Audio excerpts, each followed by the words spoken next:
ಕಾಂಗ್ರೆಸ್ನವರು ಈ ಒಂದು ನಿಮ್ಮ ಒಳಜಗಳವನ್ನ ಲಾಭ ಮಾಡ್ಕೊಂತಿದಾರ ಏನೋ ಗೊತ್ತಿಲ್ಲ. ಆದ್ರೆ ನಿನ್ನೆ ಕಾಂಗ್ರೆಸ್ ನಾಯಕರು ಎಲ್ಲರೂ ಕೂಡ ಈ ವಿಚಾರವಾಗಿ ಅಂದ್ರೆ ನಿಮ್ಮಿಬ್ಬರ ಜಗಳ ವಿಚಾರ ರಿಯಾಕ್ಟ್ ಮಾಡ್ತಾ ಹೇಳಿದ್ರು. ಚಲುವರಾಯಸ್ವಾಮಿ ಅವರು ಒಂದು ಮಾತು ಹೇಳಿದ್ರು, ಲೋಕಸಭೆ ಚುನಾವಣೆ ಸಂದರ್ಭದಲ್ಲಿ ಶ್ರೀರಾಮುಲು ಅವರು ಕಾಂಗ್ರೆಸ್ಗೆ ಬರೋದಕ್ಕೆ ಸಿದ್ಧರಿದ್ರು ಅಂತ ನೋಡಿ ಸರ್. ಇವತ್ತು ಸ್ವಾಗತ ಮಾಡ್ತೀವಿ ಅಂತ ರಾಜಣ್ಣ ಹೇಳಿದ್ರು. ಅಲ್ಲ, ಯಾವತ್ತು ಕೂಡ ಯಾರನ್ನ ಕರೀತಾರೆ ಸರ್, ಒಳ್ಳೆಯವರಿದ್ದರೇನೆ ಕರೆಯೋದು.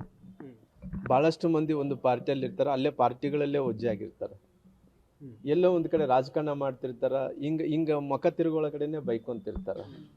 ಇವತ್ತು ರಾಮ್ಲವ್ರನ್ನ ಎಲ್ಲರೂ ಕೂಡ ಕರೀತಾ ಇದಾರೆ ಅಂದ್ರೆ, ನಾನು ಸೋತಿದ್ರೆ ಕೂಡ ನನಗೆ ಶಕ್ತಿ ಇಲ್ಲ, ಅಧಿಕಾರ ಇಲ್ಲ ಇದ್ರೆ ಕೂಡ ಅವರು ರೂಲಿಂಗ್ ಪಾರ್ಟಿದಲ್ಲಿದ್ದಂಥ ರಾಮ್ಲವ್ರು ಬರಬೇಕು ಅಂತ ಇದ್ದಾರೆ ಅಂದ್ರೆ ಎಲ್ಲ ಒಂದು ಕಡೆ ಗೌರವ ಇರಬೇಕಲ್ಲ, ಗೌರವ ಮುಖ್ಯ ಅಲ್ಲ.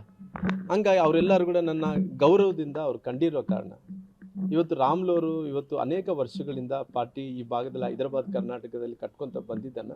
ಹಂಗಾಗಿ ಆ ಗೌರವದಿಂದ ಕರೆದಿರ್ಬೋದು. ನಾನು ಅವ್ರನ್ನ ಅವರು ಇಲ್ಲ ರಾಮ್ಲವ್ರು ಬಂದರೆ ಚಲೋ ಆಯಿತು, ರಾಮ್ಲವ್ರು ಬರೋದ್ರಿಂದ ನಮಗೆ ದೊಡ್ಡ ನಾಯಕ ಆಗ್ತಾನ, ಅವರೆಲ್ಲ ಏನು ಕಾಂಗ್ರೆಸ್ ಅವ್ರು ಏನು ಮಾತುಗಳು ಮಾತಾಡಿದಾರೋ ರಾಜಕೀಯವನ್ನು ಹೊರತುಪಡಿಸಿ ಪ್ರೀತಿಯಿಂದ ಮಾತಾಡಿದಾರ, ಅಭಿಮಾನದಿಂದ ಮಾತಾಡಿದಾರೆ. ಇದು ನಿಜನಾ? ಲೋಕಸಭೆ ಸಂದರ್ಭದಲ್ಲಿ ನಿಮಗೆ ಆಫರ್ ಕೊಟ್ಟಿದ್ರು ಸರ್, ಏನೋ ಆಫರ್ ಸರ್, ಆಫರ್ ಬಂದಿರಲಿ ಹೋಗ್ಲಿ, ಇವತ್ತು ನನಗೆ ಪ್ರಧಾನಮಂತ್ರಿಗಳಿಗೆ ಯಾವ ರೀತಿಯಲ್ಲಿ ದೋಸ್ತಿ ಇದೆ, ಅವರು ಒಡನಾಟದಲ್ಲಿ ಯಾವ ರೀತಿಯಲ್ಲಿ ಇದೀವಿ, ನಂತರ ಬೇರೆಯವರು ಕೂಡ ಅವರು ಆಫರ್ ಕೊಟ್ಟಿರ್ಬೋದು, ಕರೆದಿರ್ಬೋದು. ರಾಜಕಾರಣದಲ್ಲಿ ನೋಡಿ sir, we are in public ಡೆಮಾಂಡ್ದಲ್ಲಿದ್ದೀವಿ ನಾವು. ಪಬ್ಲಿಕ್ಕಲ್ಲಿರೋಂಥ ಟೈಮಲ್ಲಿ ಒಬ್ಬೊಬ್ಬರು ಮನಸ್ಸಿನಲ್ಲಿದ್ದಂಥ ಆಲೋಚನೆಗಳು, ಅವ್ರ ಮನಸ್ಸಿನಲ್ಲಿದ್ದಂಥ ವಿಷಯಗಳ ಬಗ್ಗೆ ಎಲ್ಲರ ಬಗ್ಗೆ ಪ್ರಸ್ತಾಪನೆ ಮಾಡ್ತಾ ಇರ್ತಾರೆ.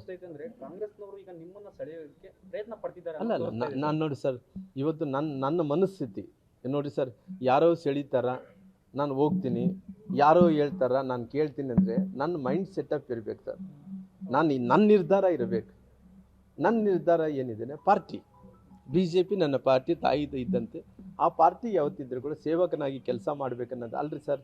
ಇವತ್ತು ರಾಮ್ಲವ್ರಿಗೆ ಇವತ್ತು ನಮ್ಮ ಎಲ್ಲ ನಾಯಕರು ಇವತ್ತು ಪಕ್ಷಾತೀತವಾಗಿ ಆ ಕಡೆ ಯಾರನ್ನ ತೋಡ್ರಿ ಪಕ್ಷಾತೀತವಾಗಿ ರಾಮ್ಲು ಒಬ್ಬ ಕ್ರೆಡಿಬಿಲಿಟಿ ಇದ್ದಂಥ ಒಬ್ಬ ನಾಯಕ ಅನ್ಸ್ಕೊಂಡ. ಸೋತಿದ್ರು ಕೂಡ ನನ್ನ ಹತ್ರ ಏನಿಲ್ಲ ಸರ್. ಇವತ್ತು ಒಬ್ಬ ಗ್ರಾಮ ಪಂಚಾಯತ್ ಮೆಂಬರ್ಗಳಲ್ಲಿ ಇವತ್ತು ನಾನು ಕರೀತಿದ್ದೇನೆಂದರೆ ಎಲ್ಲೋ ಒಂದು ಕಡೆ ರಾಮ್ಲು ಅಂದ ತಕ್ಷಣ ಒಳ್ಳೆತನ ಬೆಳೆಸ್ಕೊಂಡಿರೋಕ್ಕೋಸ್ಕರವಾಗಿ ಕರೆದಿರ್ಬೋದು ಸರ್.